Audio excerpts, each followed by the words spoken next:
பிஸ்மில்லாஹிர் ரஹ்மானிர் ரஹீம். அளவற்ற அருளாளன் நிகரற்ற பேரன்புடையோன் எல்லாம் வல்ல அல்லாஹுவின் திருப்பெயரை கொண்டு படிக்க ஆரம்பம் செய்கின்றேன். மென்மை மிக்க பெருமக்களே, பண்பாடுகள், கலாச்சாரங்கள், ஒழுக்கம், மார்க்கப்பற்று, பணிவு, இரக்கம் காட்டுதல், மரியாதை செலுத்துதல் போன்ற நற்பண்புகளை நமது முன்னோர்கள் வளர்த்துவிட்டு சென்றார்கள். அவைகள் எல்லாமே இன்று தலைகீழாக மாறி கிடக்கின்றன. சுமார் 50 ஆண்டுகளுக்கு முன்பு வாழ்ந்த மக்கள் கிட்டத்தட்ட வலிமார்களை போன்று வாழ்ந்துவிட்டு சென்று விட்டார்கள்.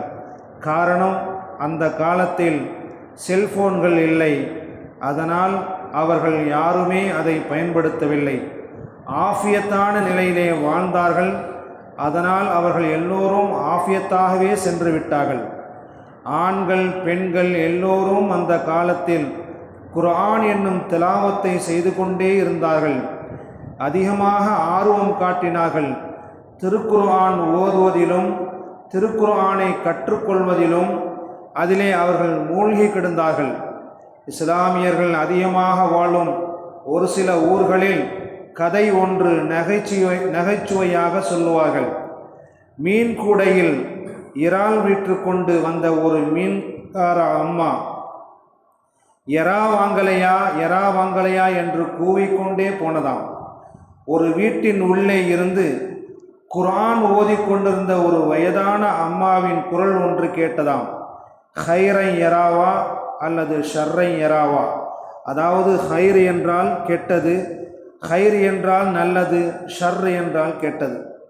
இந்த மூதாட்டி அம்மாள் அவர்கள் விளையாட்டாக, நீ விற்று வந்து கொண்டிருக்கக்கூடிய அந்த இறா நல்ல இறாலா அல்லது கெட்ட இறாலா என்று கேட்பதற்கு பதிலாக குர்ஆன் ஓதிக்கொண்டிருந்த அந்த மூதாட்டி ஷர்ரை இறாவா அல்லது ஹைரை இறாவா, அதாவது நல்ல இறாவா கெட்ட இறாவா என்று நகைச்சுவையாக சொல்லுவார்கள்.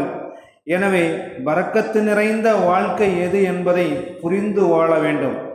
எந்த வீட்டில் இரவு தாமதமாக தூங்கி தாமதமாக எழுந்திருக்கும் பழக்கம் இருக்குமோ அந்த வீட்டில் பரக்கத்து இருக்காது என்று நபிகள் ஸல்லல்லாஹு அலைஹி வஸல்லம் அவர்கள் கூறினார்கள். தாமதமாக தூங்கக்கூடியவர்களோ, நீங்கள் 10 மணிக்கு மேல் எழுந்தால் பரக்கத்து வீட்டுக்கு வராது, அது பறந்து எங்கோ போய்விடும். அவசர உலகம் இது. அதிகமான முஸ்லிம்களிடம் மார்க்கத்தின் மீதுள்ள ஆசைகள் குறைந்து உலக இன்பத்தில் மூழ்கி இருக்கின்றார்கள். வாரத்தில் தொழுகை ஜும்மா மட்டும்தான். அதுவும் வெள்ளிக்கிழமை பள்ளிவாசலுக்கு வரும் நேரத்தில் தொழுகை நேரம் ரெடியாக இருக்க வேண்டும். பள்ளியின் இமாம் பயானை முடித்திருக்க வேண்டும் அல்லது குத்துபாவை முடித்திருக்க வேண்டும். அதற்கு முன் ஜும்மா தொழுகைக்காக முன்கூட்டியே பள்ளிக்கு வர அதிகமானோருக்கு எண்ணம் இல்லை. 2 ரக்காத்து தொழுகைக்காக யோசித்து பள்ளிவாசலுக்கு வரக்கூடிய நாம் 2 ரக்காத்து தொழுகைக்காக வேண்டி யோசித்து பள்ளிவாசலுக்கு வரக்கூடிய நாம் நமக்கு நம்மை படைத்த ரப்புல் ஆலமீன் எந்த ஒன்றிலும் குறை வைத்தான் என்பதை எண்ணி பார்க்க வேண்டும். கண்களில் பார்வையை இறைவன் நீக்கிவிட்டால் நாம் குருடர்கள் என்று சொல்லப்படுகின்றோம். 2 கைகளிலே ஒன்று இயங்கவில்லை என்றால் நம்மை முடவன் என்று உலகம் சொல்லுகின்றது. 2 கால்களில் ஒன்று இல்லை என்றால் நம்மை நொண்டி என்று உலகம் சொல்லுகின்றது. பாவம் செய்து கொண்டே இருக்கும் நிலையிலே அல்லாஹு தஆலா ஒரு மனிதனுக்கு அருள் புரிகின்றான். பாவம் செய்து கொண்டே இருக்கும் நிலையிலே அல்லாஹு தஆலா ஒரு மனிதனுக்கு அருள் புரிகின்றான் என்றால் அவனின் செல்வத்தை அதிகரித்து கொண்டே சென்றான். அதன் அடையாளம் என்ன என்று தெரியுமா? அல்லாஹ் அவனுக்கு உதவி செய்கிறான் என்று பொருள் கிடையாது. மாறாக அவனுக்கு அல்லாஹ் அவகாசம் அளிக்கின்றான். அவன் சந்தோஷத்தில் மூழ்கி கிடக்கும் போது அவனின் குடும்பத்தை விட்டும் அவனை செல்வத்தை விட்டும் பிரித்து அவனை சோதித்து பார்க்கின்றான். இன்ன பத்ஷ ரப்பிக லஷதீத், உனது இறைவனின் பிடி மிக கடுமையானது என்று குர்ஆன் எச்சரிக்கை செய்கின்றது. வெற்றியின் பக்கம் வாருங்கள் என்ற அர்த்தம் கொண்ட ஹய்ய அலல் ஃபலா என்ற வார்த்தை நம் காதில் விழும்போது நம்மை அந்த வார்த்தை பள்ளிவாசலுக்கு அழைத்து வரவில்லை என்றால் நமது ஈமான் நம்மை எப்படி சொர்க்கத்திலே அழைத்து செல்லும் என்பதை நாம் உணர வேண்டும்.